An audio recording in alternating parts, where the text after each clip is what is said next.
절의 말씀을 저희들이 한 목소리로 함께 받들어 읽도록 하겠습니다. 시편 119편 103절의 말씀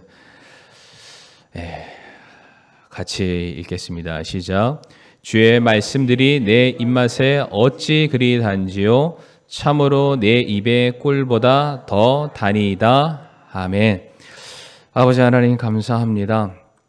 오늘 이 시편 기자의 고백처럼 참 주님의 말씀이 우리들의 삶을 인도해 가는 영의 양식이 될 수 있게 하여 주옵시고, 참으로 저희들이 먹어도 질리지 아니하는 정말로 꿀송이보다 더 단 주님의 진리의 말씀 되게 하여 주시옵소서. 우리가 그 말씀을 놓고서 우리가 어떻게 하면 더 그 말씀을 사모할 수 있는지를 우리가 함께 이 시간 나누도록 하겠습니다. 성령 하나님께서 친히 집에 주관하여 주시옵소서. 예수님의 이름으로 기도를 드립니다. 아멘. 자리에 앉으시겠습니다. 오늘 시편 119편 103절 말씀 통해서 제목은 나의 사랑하는 책이지만 우리가 성경 일독하는 데 있어서 우리 성도님들에게 좀 도움이 되는 조언 몇 가지를 좀 나누는 그런 시간들을 우리가 갖길 원합니다. 새해가 되면은 새로운 계획들을 세우기 마련이죠. 특별히 그리스도인이라면은 믿음 성장을 위해서 한두 가지 정도 계획을 세우게 되는데, 대부분 성경 일독에 대해서 목표를 잡고 한번 읽어보자 도전을 하게 되는데, 어떻게 하면 조금 더 효율적으로 읽을 수 있을지, 어떻게 하면 더 실질적이고 정말로 현실 가능한 성경 읽기 방법은 혹시 없을지 우리가 그런 것들 이 시간 몇 가지 좀 나눠보도록 할 텐데요. 첫 번째, 바로 주제가 나갑니다. 첫 번째 주제가 보게 되면은 성경 일독 가능할까입니다. 가능한가 혹은 가능할까. 우리 성도님들 이제는 나이가 연세가 많으신 분들도 어지간하면은 이제 유튜브를 하실 줄 압니다. 거기에 들어가서 더듬더듬 눌러도 다들 원하는 거는 검색할 수 있는 시대를 저희가 살고 있는데요. 이제 거기에 들어가서 성경 낭독이라는 이제 키워드를 넣게 되면은 이제 창세기부터 요한계시록까지 이제 누가 읽어주는 성경이 있습니다. 물론 이제 저희 흠정역 판으로도 있고요. 그리고 일반적인 개역 한글판도 있고 굉장히 많은 버전의 이제 성경 낭독이 우리가 이제 확인을 해볼 수 있고 실제로 우리가 그것을 들을 수가 있습니다. 창세기부터 요한계시록까지 66권의 성경 장수로 하게 되면 1189장에 해당되는 이 성경인데, 이게 전체 낭독했던 그 시간이 한 몇 시간 정도 되시는 줄 아나요? 창세기부터 계시록까지 그 모든 낭독 시간을 합산을 하면 궁금하시죠? 그 시간이 프로그램마다 다릅니다. 어떤 성경책도 다 버전이 다르니까요. 근데 평균 85시간입니다. 평균. 계시록 창세기부터 계시록까지. 이제 어떤 성경은 이제 드라마 바이블이라고, 예전에 우리가 이제 라디오를 들으면은 대하 드라마 이런 식으로 해서 말도 따그닥 이히잉 하고 효과음도 집어넣고 전화 어쩌고 저쩌고 이런 거 있잖아요. 그러니까 실제로 요렇게도 읽어주는 드라마 바이블이라는 그런 책이 있는데, 심지어 그 드라마 바이블이라는 그 책 효과음이 들어가고요. 구절 사이에 잠깐의 간격들도 있고 또 장과 장 사이도 간격이, 그런 성경 낭독도 전체 시간이 85시간 정도밖에 안 됩니다. 그러니까 85시간을 우리가 살고 있는 일자로 환산하면은 며칠이나 될까요? 85시간. 정확합니다. 3.5일. 그 정도밖에 시간이 안 된다는 거죠. 그러니까 이게 성경 일독하는 것이 이게 불가능한 도전은 절대로 아니다. 그러니까 우리가 바빠서 안 읽다 보니까 힘들지, 우리가 하려고만 애를 쓰고 노력을 하게 되면은 충분히 얼마든지 도전 가능한 시간이다. 제가 통계 자료를 한번 봤는데요. 여기 스마트폰, 그러니까 여기 벌써 이렇게 딱 나오네요.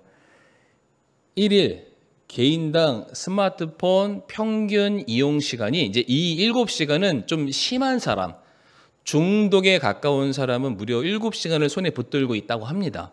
근데 평균적으로 요즘은 이걸로 미디어도 보고 뭐 전화도 하고 검색도 하고 쇼핑도 하기 때문에 평균적으로 계산해 봤을 때 한 사람이 하루에 스마트폰을 사용하는 시간이 평균 4시간이래, 4시간. 그러니까 이제 우리 중고등학교 학생들이 이제 평균을 다 잡아먹는 거죠. 그 친구들이 아마 더 쓰니까요. 그래도 평균 잡아서 4시간. 아마 여기 계신 성도님들도 못해도 1시간 이상은 이래저래 다 계산해 보면은 이 스마트폰을 다 손에 붙들고 계실 거예요. 평균 4시간이라고 가정을 하면 하루 곱하기, 그러니까 4시간 곱하기 365일 하게 되면은 그 시간이 무려 1460시간이 됩니다. 1460시간을 날짜로 환산하게 되면은 서집사님 준비되셨나요? 2달입니다. 그러니까 하루에 4시간이니까 6분의 1이잖아요. 그러니까 2달이라는 시간을 저희가 어디에 활용하냐면은 요거 쓰는데 저희들이 시간을 보내고 있다. 그러니까 2달이라는 시간을 저희들이 아무런 생각 없이 보내고 있는데 우리가 성경만을 읽기 위해서 우리가 85시간, 1465시간에서 85시간을 우리가 끌어 쓰는 것은 그렇게 과하지 않다. 충분히 가능한 시간이다. 통계 자료에 하루 평균 이런 조사가 있습니다. 그러니까 종교, 레포츠, 운동, 그러니까 종교, 레포츠, 취미 활동을 위해서 하루 평균 44분이라는 시간을 쓴대요. 그러니까 스마트폰을 위해서는 뭐 2-3시간, 4시간도 쓰는데 종교, 레포츠, 취미 활동, 그러니까 종교만을 위해서 44분을 쓰는 게 아니라 종교 혹은 레포츠 혹은 취미 활동을 다 포함해서 하루 평균 44분 정도는 그런 것을 위해 쓴다라는 거죠. 그러니까 절대적으로 우리가 말씀을 보는 시간보다는 스마트폰이나 미디어나 세상에 관련된 그 일들을 보는 일에 있어서 우리가 더 많은 관심을 쓰고 있다라고 우리가 볼 수가 있습니다. 그래서 일반적으로 우리 교회에서도 계속 그렇게 하고 있지만 하루에 몇 장을 읽으면 1년에 1독할 수 있나요? 맞습니다. 3장에서 4장, 한 3.5장 정도를 매일같이 읽으면 성경 1독이 가능합니다. 근데 3.5장 혹은 4장이 하루에 대략적인 시간이 얼마나 걸리냐면은 우리가 성경책마다 다 다르잖아요. 어떤 책은 굉장히 짧은 구절도 있고 굉장히 긴 구절도 있는데 평균 잡아서 4장 정도의 성경을 읽으려면은 대략 15분의 시간이 소요가 됩니다. 그러니까 15분의 시간 곱하기 365를 하게 되면 나오는 시간이 5475분인데 이거를 시간으로 환산하면 대략 90시간이 됩니다. 그러니까 아까 말씀드렸죠. 그러니까 성경 낭독 프로그램을 그냥 듣기만 해도 85시간이 걸리는데 저희들이 하루에 10분에서 15분 정도의 시간을 할애하면은 얼마든지 성경 1독이 가능하다. 제가 왜 이 설교 서두에 이런 것을 말씀드리냐면은 이게 성경 1독이 어려운 게 아니다. 우리가 충분히 가능한 일이다라는 것을 말씀을 드리는 거고요. 아까 우연치 않게 점심 식사를 마치고 제가 몇몇 자매님들이랑 이렇게 교제를 했는데 벌써 지금 1월 28일이죠. 그러니까 아직 1월이 채 다 지나지 않았는데 벌써 한 3월 정도면은 1독이 가능하다라는 성도님이 계시다라는 제가 너무나도 희망적인 이야기를 들었습니다. 근데 이제 그러한 성도님이 지금 무려 한 2분 정도 계시다. 그러면서 벌써 저한테 물어보셨습니다. 이번에 주는 선물은 뭐냐? 아직 제가 준비는 안 했는데 제가 이렇게 말씀드려요. 무조건 읽으셔라. 제가 무조건 좋은 거 드리겠다. 그랬더니 이미 선물을 정해놓으셨더라고요. 그래서 그거를 제가 준비를 해야 되는데 어쨌든 성도님들 성경 1독 어렵지 않다라는 것을 말씀드리면서 두 번째 주제 말씀드리도록 하겠습니다. 두 번째 주제는 한번 읽어볼까요? 시작. 바빠도 읽어야 됩니다. 성도님들 바쁘시면 밥을 거르시나요? 어쩌다는 거릅니다. 어쩌다는 걸려요. 정말로 바쁘면은 잠깐 거르지만은 매번 거르지는 않습니다. 왜냐면은 못 먹으면은 죽으니까. 그렇죠. 근데 우리가 성경을 하나님의 양식, 말씀의 양식, 영의 양식이라고 하는데 이것을 계속해서 주기적으로 거르게 되면은 이게 영양실조, 영적인 영양실조가 와서 우리가 어딘가 모르게 우리가 좀 병들고 지치고 쓰러질 수밖에 없는 그런 때가 반드시 오게 될 겁니다. 그러니까 한두 끼 안 먹는 건 티가 안 나지만 계속해서 안 먹다 보면은 우리가 영적인 권능을 잃어버려서 우리가 무엇인가의 싸움을 하게 됐을 때, 세상과 어떤 죄와의 싸움에서 우리가 서게 됐을 때 우리가 열이면 열 패배할 수밖에 없습니다. 그래서 우리 굉장히 중요한 것은 바빠도 읽어야 되는데, 제가 봤던 책 중에 하나, 나를 넘어서는 성경 읽기에 이러한 글이 있었습니다. 우리 좀 참고했으면 좋겠는데요. 이 세상을 지배하고 공중의 권세를 잡은 사탄의 최고 수단은 쉬지 않고 분주하게 만들기라 할 수 있다라고 되어 있어요. 이 책에서 이렇게 말을 합니다. 사단이 공격하는 무기 중에 하나가 뭐냐면 우리를 계속해서 쉬지 않고 무엇인가 분주하게 만든다라는 거예요.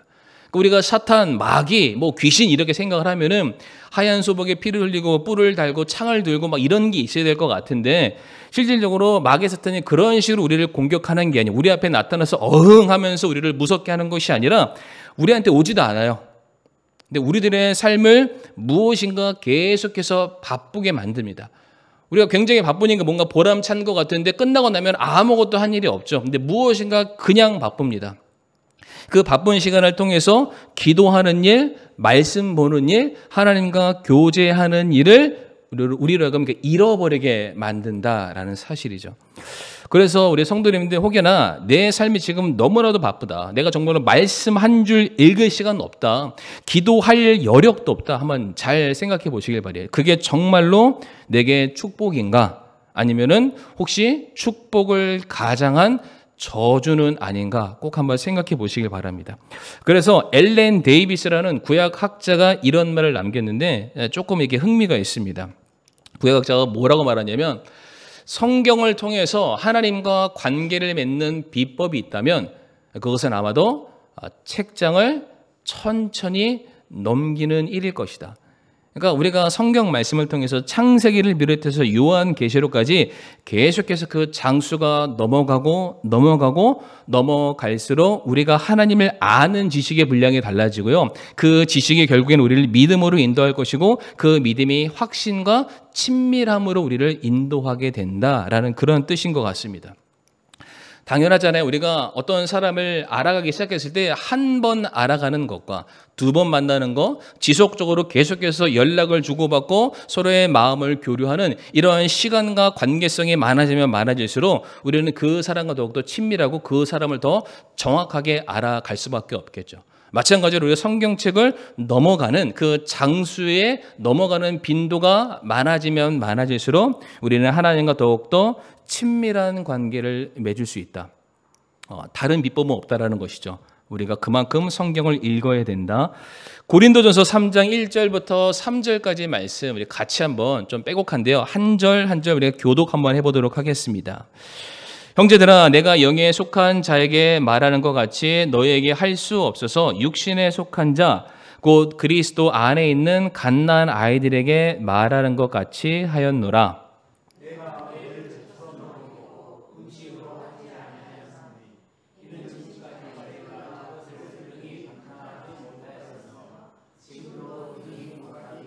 같이 읽겠습니다. 너희가 아직도 육신에 속하였도다. 너희 가운데 시기와 다툼과 분열이 있으니 너희가 육신에 속하여 사람들처럼 걷지 아니하느냐. 아멘.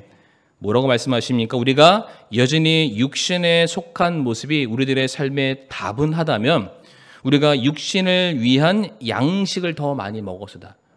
내 몸을 위해서, 내 육신을 위해서, 내 세상적인 삶을 위해서 그 필요한 것들은 계속해서 공급받은 것은 사실이지만 내 안에 있는, 내 내면에 있는 이 영적인 이 귀한 거듭난 새로운 신분을 위해서는 우리가 무엇인가를 먹여주는 일이 없다라는 거예요.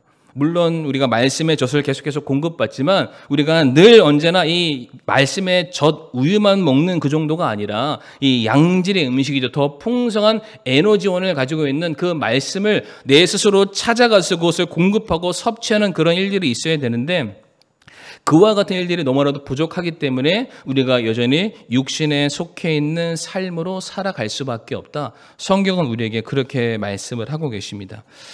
그렇기 때문에 중요한 사실은 정말로 우리가 바쁜 시간 속에서도 계속해서 하나님의 말씀을 읽는 일에 우리가 시간과 삶을 투자해야 된다. 제가 이제 며칠 전에 어떤 분과 잠깐 교제를 나눴습니다. 저희 교회 성도님은 아니신데 그분은 1년에 5독을 하신대요. 5독. 그래서 솔직히 목사인 저도 5독은 못 해봤습니다. 전체적으로는 해봤겠죠. 그런데 1년에 5독을 해보지 못했어요. 신학교 때 그렇게 시간에 창창할 때도 제 기억에 맞다면 2.5독인가 했었는데 5독을 했다는 거예요. 그래서 너무 신기해서 어떻게 하셨냐. 삶이 없습니다. 성경만 읽으세요. 눈 뜨면 성경, 눈 감을 때까지 성경, 다시 또 일어나면 성경. 참 이걸 들으면서 이게 그분의 연세가 어느 정도 있기 때문에 가능한 것 같다 이런 생각을 갖게 됐어요. 그러면서 무슨 생각을 갖게 됐냐면 적어도 내 인생의 한 부분에서는 적어도 하나님의 말씀을 가지고 이렇게 씨름하는 적은 있어야 되지 않을까.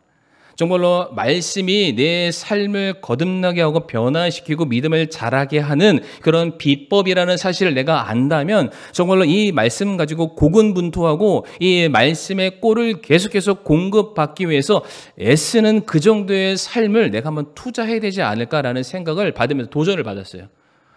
근데 이제 우리 교회에서는 성경 1독하면은 엄청난 큰 선물을 드립니다. 그래서 이제 그분은 5독을 하셨대요. 저는 5독하면 해외여행 보내주나? 그런 생각을 했습니다. 그랬더니 5독하면은 거기서 교회에서 선물을 주는데 얼마 선물을 주는지 아세요? 5독하면은 5만 원짜리 상품권 하나 준대요.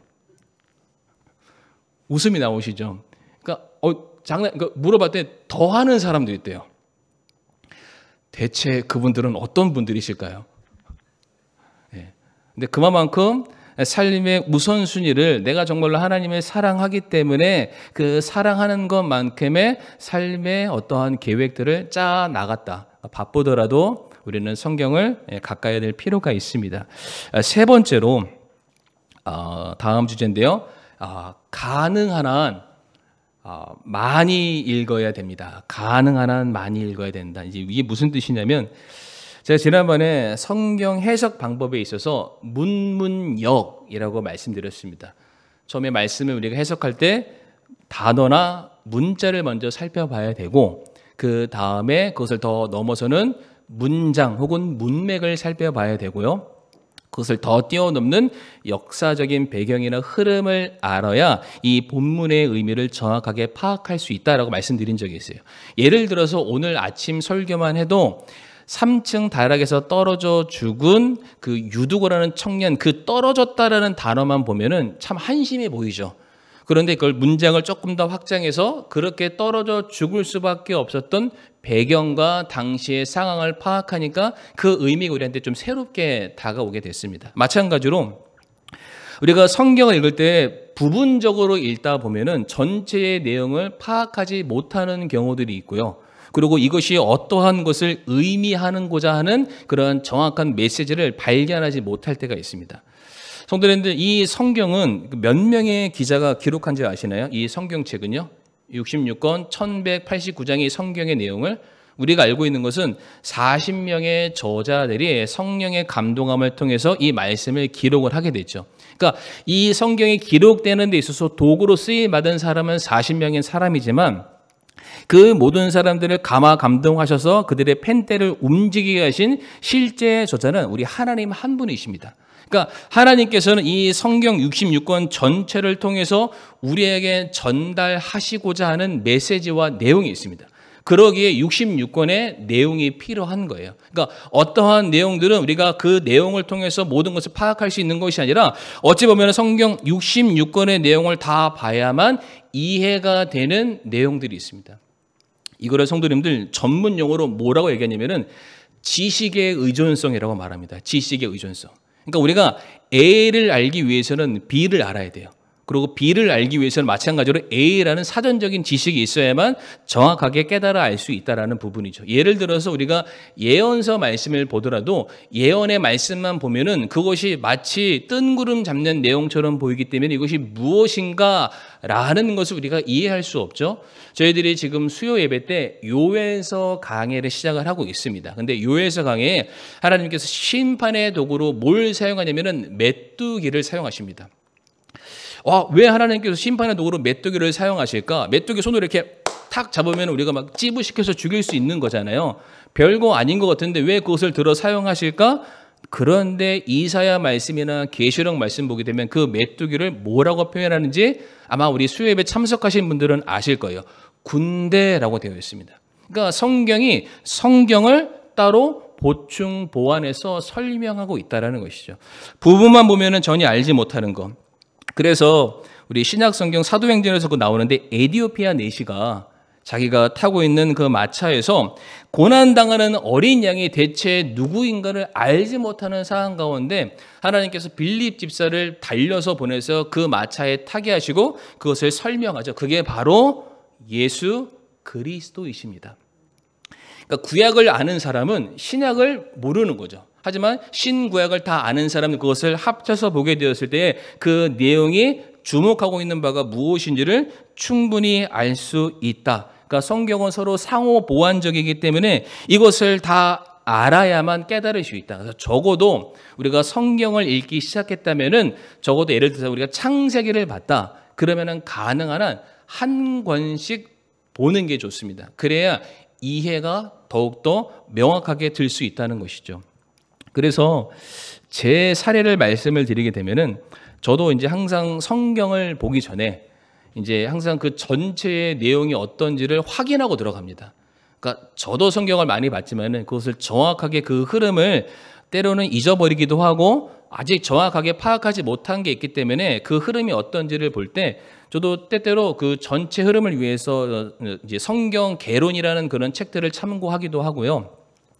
우리 성도님들은 일일이 그런 책들을 다 사실 수가 없으니까 유튜브만 들어가셔도 바이블 프로젝트라는 그런 채널 이름을 쳐서 들어가시게 되면은 성경에 대해서 일목요연하게 그게 정리해준 그러한 채널들이 있습니다. 거기 보게 되면은 뭐 그래프도 있고요, 이미지도 있고 지도를 쫙 일목요연하게 이 책이 어떠한 배경 속에서 어떠한 흐름으로 기록되고 있는지를 우리에게 정확하게 잘 표현을 해주고 있어요. 제가 원래는 여기 앞에다가 그 채널을 보여드릴까 하다가 뭐 광고하는 시간이 아니기 때문에 그냥 그 채널명만 간단하게 말씀을 드립니다. 분명한 사실은 우리 성도님들 교회 와서 이 담임 목사나 누군가가 설교해 주는 걸로 내가 성경을 다 알았다라는 착각에 빠지시면은 절대로 안 됩니다. 성도님들이 직접 말씀을 읽으시는 그런 과정들이 필요합니다. 제가 예전에도 그런 설명을 한번 드린 적이 있는 것 같은데 목사가 설교에서 듣고 돌아갔을 때 성도님들은 뭘 보신 거냐면 한 편의 영화를 본 게 아니라 그 영화를 소개해주는 예고편만 보시고 돌아가는 거예요. 그 전체의 내용을 요약한 그 부분들만 보는 것이지 그 사이사이에 숨겨져 있는 그 진귀한 보석 같은 그런 말씀들을 전혀 알지 못하고 돌아가시는 거죠. 마치 내가 다 아는 것인 양 착각할 뿐이지 실제로는 그 본문이 의미한 바를 전혀 모르시고 돌아가실 때가 훨씬 더 많이 있습니다.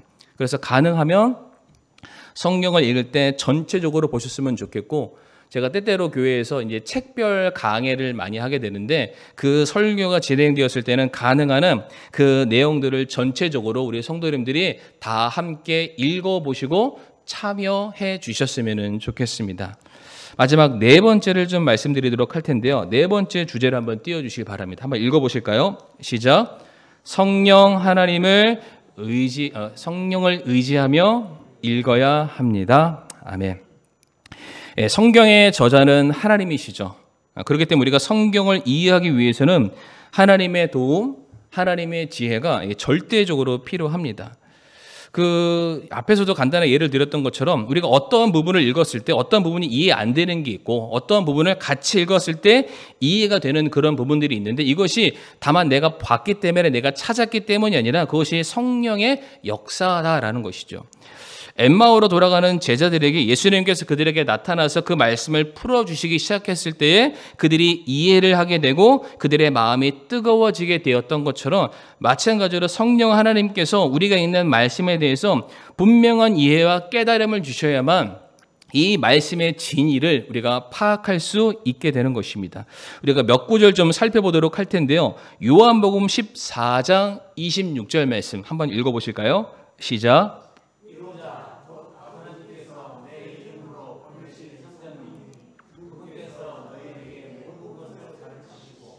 내가 너희에게 무엇을 말하였든지 너희가 모든 것을 기억하게 하시리라. 아멘. 그러니까 우리 혼자로서는 결코 다 이해할 수 없는 부분들이 있는데 너무나도 다행인 것은 하나님께서 이 말씀을 이해할 수 있도록 성령님을 보내주셨다라고 말씀을 하시죠. 그래서 그 성령님을 통해서 주님께서 우리에게 무엇을 말씀하셨는지에 대한 그 의미를 파악할 수 있다라고 가르치고 계십니다. 요한복음 16장 13절 말씀도 같이 한번 읽어보겠습니다. 시작.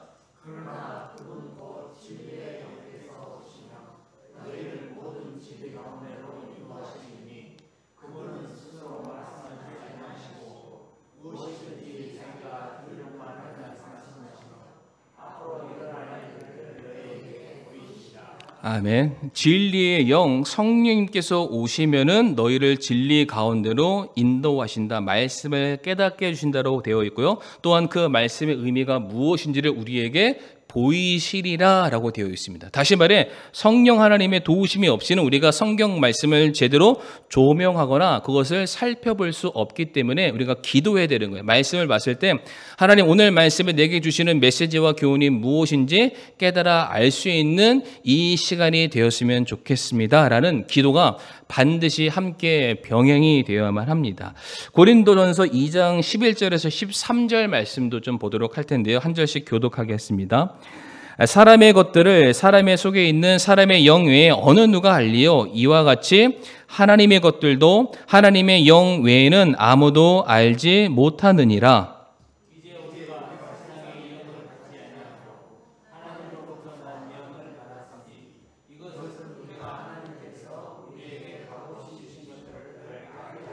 같이 읽겠습니다. 또한 우리가 그것들을 말하되 사람의 지혜가 가르치는 말로 하지 아니하고 성령님께서 가르치시는 말로 하나니 곧 영적인 것들은 영적인 것으로 비교하느니라. 아멘. 하나님의 것들은 하나님의 영 외에는 아무도 알지 못한다. 영적인 것들은 영적인 것으로 비교할 수 있다. 다시 말해 하나님의 말씀은 우리가 읽고 이해할 수 있는 글로는 적혀 있지만 실제로 그 말씀이 뜻하는 바를 깨닫기 위해서는 우리가 은혜를 구해야 되는 것이죠. 하나님 저에게 지혜를 주세요. 깨달아 알게 해주세요. 이 말씀이 담고 있는 그 의미가 무엇인지 내게 알게 하여 주시고 이 말씀을 통해서 내가 가야 될 내 인생의 방향이 무엇인지 꼭 보여주세요 라고 우리가 반드시 구해야만 하는 것입니다. 베드로후서 1장 20절 말씀 보게 되면은 이 개역 한글에서는 뭐라고 번역했냐면 너희가 사사로이 풀지 말아라. 먼저 이것을 알라. 성경 기록에 되어는 결코 어떤 사적인 해석에서 나지 아니한다. 너희 스스로가 판단하고 그것을 결정 내리고 그것의 의미를 부여할 것이 아니라 특별히 성령 하나님께서 너희에게 가르쳐 주시는 바를 구하고 그 말씀에 순종해야 됨을 가르쳐 주고 계세요. 다니엘서 2장 말씀도 보게 되면은 다니엘이 느부갓네살 왕이 꿈을 꾸는 그 과정 속에서 그것을 해석을 하게 됐을 때 충분히 다니엘이 가지고 있는 당시의 지식과 지혜가 있었지만은 다니엘은 스스로 자기가 아는 바를 말하지 않았습니다. 느부갓네살 왕의 것을 말하게 됐을 때 다니엘이 먼저 기도하죠. 오 내 조상들의 하나님이여 주께서 내게 지혜와 능력을 주시고 우리가 주께 구한 것을 이제 내게 알려주셨사오니 내가 주께 감사하며 주를 찬양하나이다. 이제 주께서 왕의 일을 우리에게 알려주셨나이다. 그러니까 꿈에 대해서 해석할 때도 그것이 하나님의 뜻이잖아요. 그런데 이것을 다니엘은 사사로이 해석했던 것이 아니라 그 해석에 대한 내용마저도 하나님께 공을 돌려드리고 그것을 그가 받아서 전달하는 메신저의 역할만 감당하게 되었던 것이죠. 그래서 28절 말씀 보게 되면 그러나 은밀한 일들을 계시하시며 마지막 날들에 있을 일을 느부갓네살 왕에게 알려주시는 한 하나님이 하늘에 계시나이다. 왕의 침상에서 본 왕의 꿈 곧 왕의 머릿속의 환상들은 이러하나이다 라고 말하면서 다니엘이 느부갓네살 왕의 마음속의 모든 것들을 풀어서 설명하기 시작하는데, 이게 다니엘의 머릿속에서 나온 것이 아니라 하나님이 다니엘에게 허락하신 것을 그가 풀어서 설명하기 시작했더라. 기도했더니, 구했더니 하나님께서 그것을 알게 해 주셨다라는 사실입니다. 이처럼 하나님께서 주시는 지혜로 말미암아 우리가 성경을 보고요, 성경을 읽고 성경을 묵상하려는 자세가 굉장히 중요합니다.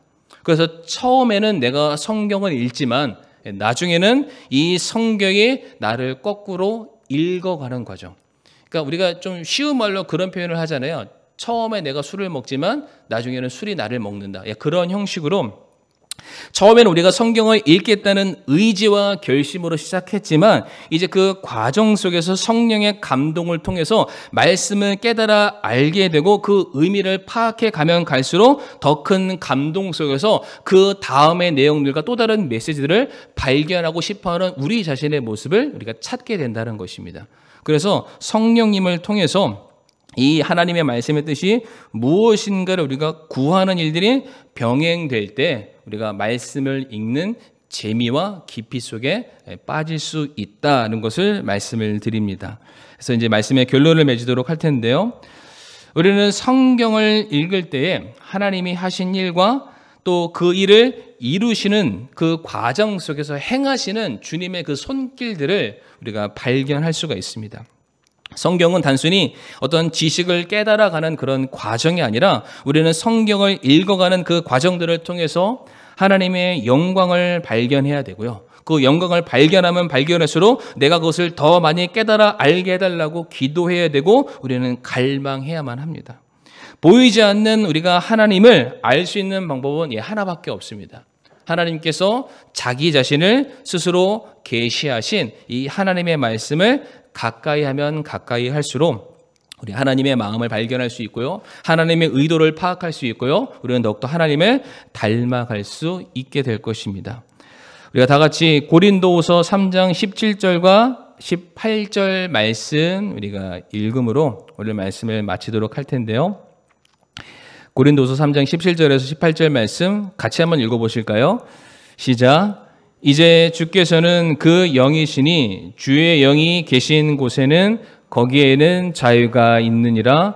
그러나 우리는 다 가리지 않는 얼굴로 거울을 보는 것 같이 주의 영광을 바라보며 같은 형상으로 변화되어 영광에서 영광에 이르렀나니 이것은 곧 주의 영으로 말미암은 것이니라. 아멘. 성도님, 이 말씀을 읽으시면서 이 사람을 생각하시면 돼요. 모세가 십계명을 받는 과정 속에서 하나님을 대면하게 되죠. 그리고 그 말씀을 대면하고 내려온 모세의 얼굴을 바라봤던 수많은 사람들이 했던 말은 딱 한마디예요. 그의 얼굴에서 광채가 났다. 하나님의 말씀에 가까이 하는 성도의 얼굴은 빛날 수밖에 없습니다. 왜? 이 말씀에서 소망을 받기 때문입니다. 이 말씀을 통해서 현재 우리가 알지 못하는 미래의 약속들을 받기 때문에 그 얼굴에는 반드시 빛남과 기쁨과 확신이 있을 수밖에 없죠. 바로 이와 같은 모습으로 우리가 하나님의 말씀, 우리의 사랑하는 책인 성경을 조금 더 가까이 하는 일에 더 힘을 쓰시는 저 우리 사랑하는 성도님들이 되기를 바라겠습니다. 이 시간 다 같이 머릿속에 우리가 기도할 때에 올 한 해 저도 우리 성도님들 앞에 약속을 드리겠습니다. 우리 성경 1도 그 이상 하나님의 말씀을 더욱더 가까이 하는, 우리가 하나님을 더욱더 친밀하게 알아가는, 그래서 정말로 올 한 해 이 소망이 넘치는 교회가 그냥 막연한 소망이 아니라 말씀 붙들고 말씀에 기록되어 있는 그 약속으로 말미암은 소망이 넘쳐날 수 있는 우리 반석교회가 될 수 있기를 바라겠습니다.